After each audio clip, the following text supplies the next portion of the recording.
Stanley here, statimusa.com, Sterilizer Autoclave Solutions, Charlotte, North Carolina, 704-966-1650.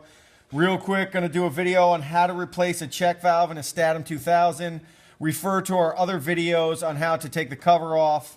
The part will be in the link below. Check valve, Statim check valve, Sycan check valve, the only check valve to buy. Don't waste your time on any other check valves. They have plastic parts on the inside and they melt too fast. They fail. When they fail, this fails. Real quick, you're just going to need a 7/16 wrench and a 9/16 wrench to take the check valve off. This is the check valve. 7/16 wrench here, 9/16 here. Turn it. Real easy. Spin that off. Make sure you unplug the unit as to this may be hot. But I like to put Teflon tape on here. Take a little Teflon tape, put it on there once or twice.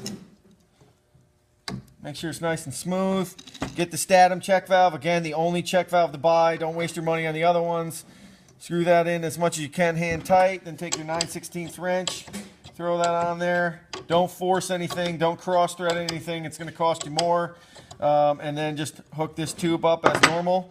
If you have any questions, give us a call, 704-966-1650. Find this part, many other parts, and other videos on statimusa.com. Thank you.